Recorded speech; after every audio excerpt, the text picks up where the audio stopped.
Shalom, selamat pagi Bapak Ibu Saudara yang kekasih di dalam Tuhan.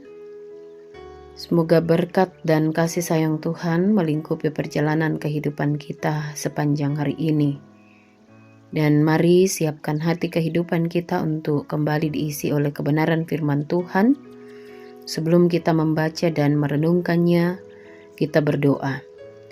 Bapa, terima kasih, kami bersyukur untuk kasih dan setiamu yang sungguh luar biasa dan telah melawat kehidupan kami. Kami kembali dibangunkan pagi ini dan kami menikmati nafas kehidupan. Kami menjalani kehidupan kami sepanjang hari ini dengan penuh keterbatasan, tetapi Engkaulah yang selalu menjadi sumber kuat dan pengharapan kami. Karena itu biarlah hati dan kehidupan kami terus kami condongkan kepadamu. Kami akan mengawali kehidupan hari ini dengan membaca merenungkan kebenaran firman Tuhan. Tolong kami untuk mengerti, memahami, dan mau melakukannya di dalam kehidupan ini. Ampuni dosa kami, Bapa, di dalam nama Tuhan Yesus Kristus kami berdoa. Amin. Kebenaran firman Tuhan pagi ini dari Injil Matius pasal 13, ayatnya yang ke-44 hingga ayatnya yang ke-46. Firman Tuhan berkata demikian, perumpamaan tentang harta terpendam dan mutiara yang berharga. Hal kerajaan sorga itu seumpama harta yang terpendam di ladang, yang ditemukan orang, lalu dipendamkannya lagi. Oleh sebab sukacitanya, pergilah ia menjual seluruh miliknya, lalu membeli ladang itu. Demikian pula hal kerajaan sorga itu seumpama seorang pedagang yang mencari mutiara yang indah. Setelah ditemukannya mutiara yang sangat berharga, ia pun pergi menjual seluruh miliknya, lalu membeli mutiara itu. Amin. Tema perenungan firman Tuhan pagi ini, hidup dalam jaminan keselamatan. Bapak Ibu Saudaraku yang kekasih, apa artinya hidup dalam jaminan keselamatan? Lalu bagaimana hidup kita sebagai anak-anak Allah yang sudah berpindah posisi dari menuju maut kekal kepada menuju hidup kekal? Firman Tuhan hari ini mengajak kita untuk memperhatikan perumpamaan Tuhan Yesus tentang orang yang menemukan harta terpendam dan mutiara yang sangat berharga.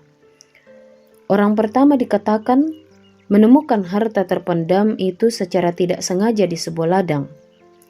Karena sangat bersuka cita, ia pun segera pulang, menjual seluruh miliknya dan membeli ladang tempat harta itu berada. Orang kedua adalah pedagang yang memang sengaja pergi mencari mutiara yang indah. Dan ketika ia menemukan mutiara yang sangat berharga itu, ia pun menjual seluruh miliknya agar dapat memiliki mutiara itu. Mengapa orang ini digambarkan begitu rela dan bersukacita menjual seluruh miliknya untuk mendapatkan sesuatu yang baru saja ditemukannya? Tentu karena mereka tahu bahwa harta yang baru mereka temukan itu jauh lebih berharga daripada segala yang sudah mereka miliki sebelumnya. Ini perlu kita renungkan bagaimana harta yang paling berharga itu di dalam kehidupan kita. Apa bentuknya? Sehingga tidak dapat ditukar dengan apapun. Randy Alcorn dalam bukunya yang berjudul Prinsip Harta menuliskan tentang yang dimaksudkan dengan harta surgawi. Ia berkata, upah kekal adalah harta ketiga kita, tempat yang bernama surga adalah harta kedua kita, dan Yesus Kristus, pribadi Allah itu adalah harta tertinggi dan terbesar kita. Tidak ada yang dapat dibandingkan dengan Dia, dan betapa sukacitanya mengenal Dia. Hal senada ini Bapak Ibu Saudara diungkapkan juga oleh Rasul Paulus dalam suratnya kepada Filipi, dalam Filipi pasal 3 ayat 8. Ia mengatakan, "Apa yang dahulu merupakan keuntungan bagiku, sekarang kuanggap rugi karena Kristus. Malahan segala sesuatu kuanggap rugi karena pengenalan akan Yesus Kristus Tuhanku lebih mulia daripada semuanya itu. Oleh karena dialah aku telah melepaskan semuanya itu dan menganggapnya sampah, supaya aku memperoleh Kristus." Kedua ungkapan ini, baik yang diungkapkan oleh Rasul Paulus maupun Randy Alcorn, membawa kita kepada pemahaman bahwa harta termulia dan paling berharga yang sudah dijaminkan menjadi bagian kita adalah Tuhan Allah sendiri. Jika kita benar-benar memahami dan mengalami hal ini, hidup kita dalam jaminan keselamatan benar-benar akan mengubahkan kita. Kita sebagai anak-anak Allah yang sudah ditebus dan sudah diselamatkan akan penuh gairah dan bersuka cita dengan luar biasa untuk setiap pekerjaan dan maksud-maksud Tuhan di dalam kehidupan kita. Kita tidak akan pernah mengenal lelah dan tidak akan pernah jemu-jemunya untuk berusaha mengenal Dia, lebih memahami dan lebih dekat dengan Dia, dan kita juga mau melepaskan apapun demi Dia, demi iman kita kepada Allah di dalam Yesus Kristus Tuhan kita. Bapak Ibu Saudaraku yang kekasih di dalam Tuhan, adakah pemahaman dan prinsip yang sama dengan Rasul Paulus dan dengan Randy Alcorn kita miliki di dalam kehidupan ini? Bahwa seluruh yang kita miliki di tengah dunia ini tidak ada yang dapat disejajarkan dan dibandingkan dengan jaminan kehidupan yang kita terima di dalam Yesus Kristus yang telah menyelamatkan kita.